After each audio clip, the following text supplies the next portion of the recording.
Okay, so as a little guide to the perplexed, I just gathered up all those peels and the skins of the garlic, and I'm going to just deposit that in my tub there in the horse bucket, and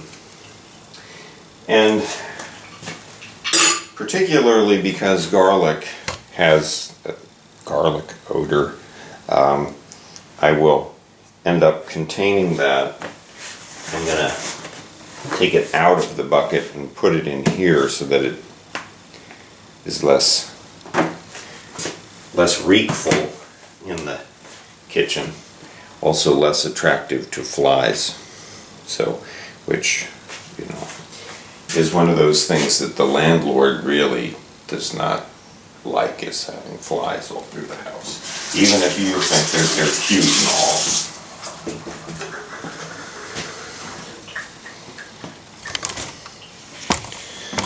all. Okay, so the next business over here is preparing the garlic paste. So I've got garlic, a little garlic skin that escaped, and I've just crushed those with the knife. In fact, I'm going to coarsely chop them just to make things a little easier on myself.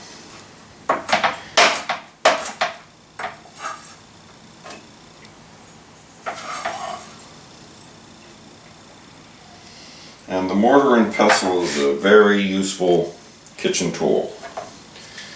Now, this particular recipe calls for, I don't even remember how much. I haven't looked at the recipe for a long time. But I put in enough coriander and white pepper to cover the chopped garlic cloves.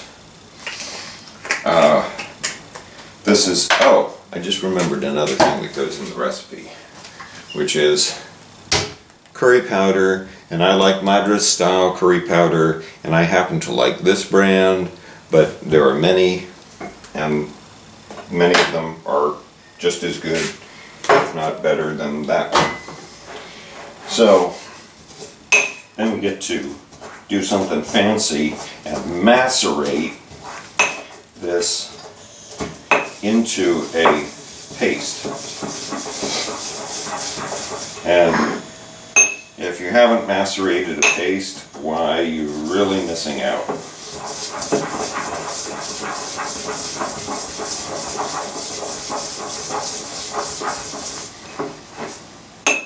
Some people say that maceration is bad, but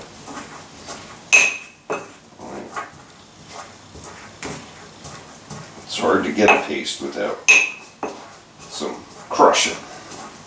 Okay. Now, I have sometimes been very, very picky about how to prep this, and I've also sometimes been in places where I didn't have a mortar and pestle available, and I've let things be just, you know, toss the peppercorns in or toss the pepper in, throw in some coriander and chop up the garlic fine, mince it, and put it in like that, and that works fine too. So there's that. The next business is chopping up the potatoes, and of course, now these are baked because I like to speed things along. So these happen to have been microwaved, but you could make them in the oven, or you can just put them in the stew, in the curry, as so to speak, raw potatoes, and that works, but it takes a while, and what tends to happen is that the chickpea will really break down, and I kind of like the chickpea to have a little bit more firmness. I like the chickpeas to be a little bit more firm. So I don't mind if the potato breaks down a bit, as you can see. And so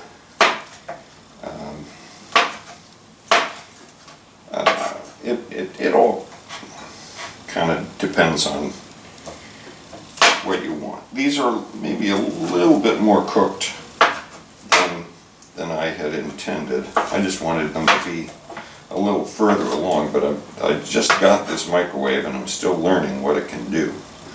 So apparently it cooks things faster than my last microwave did.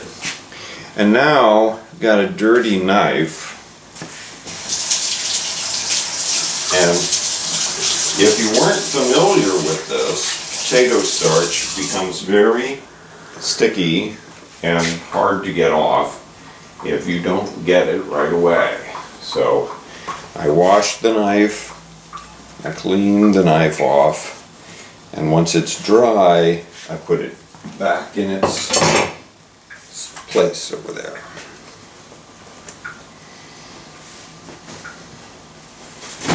I don't have enough space to leave it out on the counter, but I wouldn't leave it out on the counter even if I did have enough space.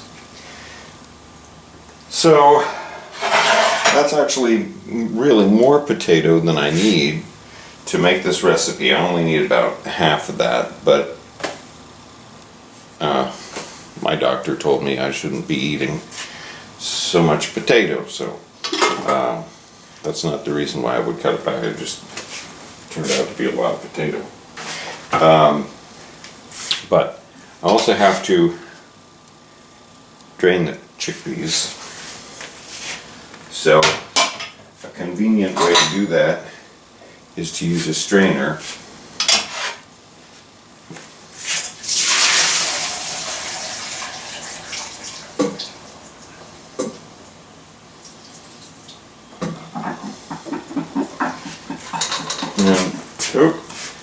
And the strainer, this strainer full of potatoes is about enough for the recipe. So, not that I'm really working from a recipe, but I got the potatoes, I got those guys. I have to get these open. It's a lot of work just for a stew.